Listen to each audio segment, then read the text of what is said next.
Hari ini kita akan bahas tema 1, selamatkan makhluk hidup. Ini adalah tema 1, selamatkan makhluk hidup ini khusus kita pelajari di kelas 6 SD.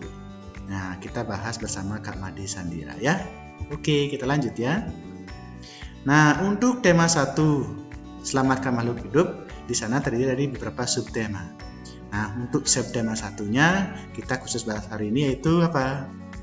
Tumbuhan sahabatku. Kita lanjutkan. Apa sih yang dibahas di subtema 1 ini? Nah, di subtema 1 ini ada salah satu pelajaran pendukungnya adalah mata pelajaran IPA. Di sini dalam pelajaran IPA itu kita akan khusus membahas tentang perkembangbiakan tumbuhan, khususnya perkembangbiakan generatif. Nah, nih. Lihat gambarnya bagus-bagus kan? Kita lanjut. Nah, pengertian perkembangbiakan generatif. Nah, apa sih pengertian perkembangbiakan generatif? Nah, ini kita bahas. Dalam perkembangbiakan generatif ada alat yang diperlukan. Itu apa? Alat perkembangbiakan tumbuhan secara generatif adalah apa? Serbuk sari dan kepala putik. Ini syarat utamanya ya. Harus memiliki serbuk sari dan kepala putik. Nah, bila tumbuhan tidak memiliki kelengkapan, maka proses penyebukan dan pembuahan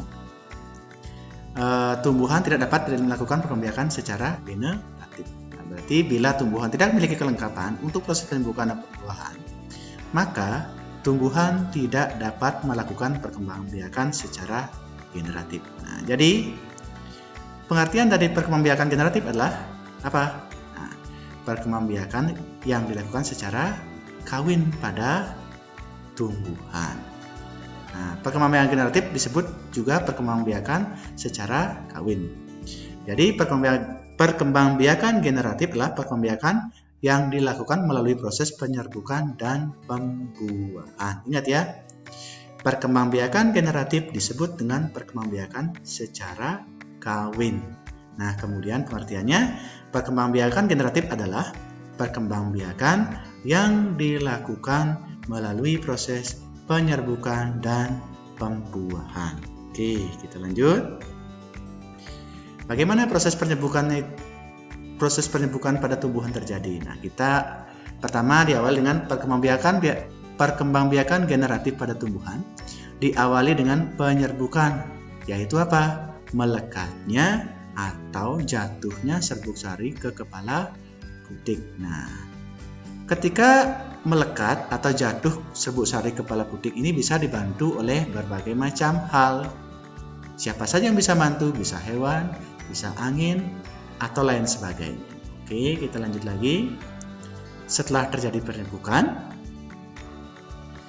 pada serbuk sari tumbuh buluh serbuk sari yang menuju ke ruang bakal biji. Kemudian, sel kelamin jantan atau spermatozoid masuk ke ruang bakal biji melalui buluh serbuk sari.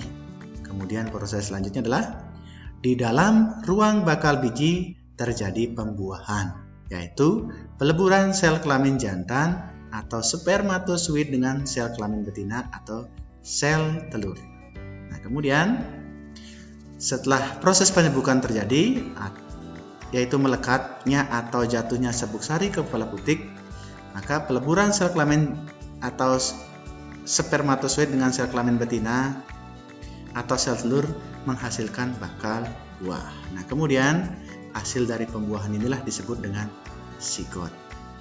Jadi kita bahas lagi sekali, proses penyerbukan terjadi yang pertama itu apa? Perkembangbiakan generatif pada tumbuhan diawali dengan penyerbukan, yaitu apa? Melekatnya atau jatuhnya serbuk sari ke kepala putik. Setelah terjadi penyerbukan, pada serbuk sari dari tumbuhan, buluh serbuk sari yang menuju ruang bakal biji. Kemudian sel kelamin jantan atau spermatozoid masuk ke ruang bakal biji melalui buluh serbuk sari. Kemudian di dalam ruang bakal biji terjadi pembuahan, yaitu apa? Peleburan sel kelamin atau spermatozoid dengan sel kelamin betina atau sel telur. Proses penyerbukan, yaitu melekatnya atau jatuhnya serbuk sari ke kepala putik, Nah, kemudian terjadi peleburan sel kelamin jantan atau spermatozoid dengan sel kelamin betina atau setelur sehingga menghasilkan bakal buah. Hasil dari pembuahan ini disebut dengan sigot. Nah, itulah sedikit tentang proses penyerbukan. Kemudian kita lanjutkan lagi. Nah, ini kan ada bunga lengkap dan ada bunga yang tidak lengkap. Dalam proses penyerbukan secara generatif ini kita harus menggunakan syarat utamanya adalah bunga lengkap. Nah, sekarang bunga lengkap itu bagian-bagiannya apa saja? Nah, ini lihat gambar. Nah, di sini ada apa? Mahkota. Nah, ini lihat. Kemudian ada kelopaknya. Ini. Kemudian apa? Ini namanya kepala sari. Di kepala sari ini ada nanti benang-benang sari. Nah, ini benang-benang sari. Kemudian selanjutnya ini apa? Kepala putik. Kemudian ini apa namanya? Tangkai putik. Jadi proses penyerbukannya bagaimana terjadi tadi? Ketika serbuk sari dari sini, dari benang sari atau kepala sari ini kan mengandung serbuk sari, nanti menempel kepada kepala putik. Nah, maka akan terjadi apa? Pembuahan. Kepala sari ini adalah sel kelamin jantan dan putik ini adalah sel kelamin betina. Nanti terjadilah proses terjadi pembuahan di sini, ya. Nah, ini tangkai putik, kemudian bakal biji. Kemudian ada dasar bunga dan yang terakhir ada tangkai. Berarti ingat ya, bagian bunga lengkap itu terdiri dari apa? Mahkota, kepala sari, kemudian ada benang sari. Kepala sari atau benang sari ini berfungsi sebagai sel kelamin jantan, kepala putik, tangkai putik atau putik ini berfungsi sebagai sel kelamin betina. Nah, kemudian di dalam ini ada bakal biji, kemudian ada dasar bunga dan tangkai bunga. Ini adalah bagian-bagian dari apa? Bunga lengkap atau sempurna. Kemudian jenis-jenis bunga kita akan pelajari. Jenis-jenis bunga itu ada, nah yang pertama itu berdasarkan kelengkapannya ada berapa? Ini. Bunga lengkap adalah bunga yang memiliki seluruh struktur bunga seperti kelopak, mahkota, putik, dan benang sari yang tadi ya, termasuk jenis apa? Bunga yang lengkap. Contohnya apa? Kembang sepatu, anggrek, tomat, dan lain-lain. Kemudian bunga yang tidak lengkap adalah bunga yang tidak memiliki salah satu bagian dari bunga. Contohnya apa? Bunga kelapa, bunga kamboja, bunga jepun Bali, dan lain-lainnya. Ya, itu termasuk bunga yang tidak lengkap. Nah, betul. Oke, kita lanjut.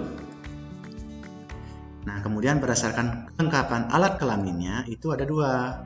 Ada bunga sempurna adalah bunga yang memiliki alat kelamin jantan benang sari dan alat kelamin betina putik secara bersama-sama dalam satu organ. Bunga sempurna disebut juga sebagai bunga hermafrodit. Kenapa?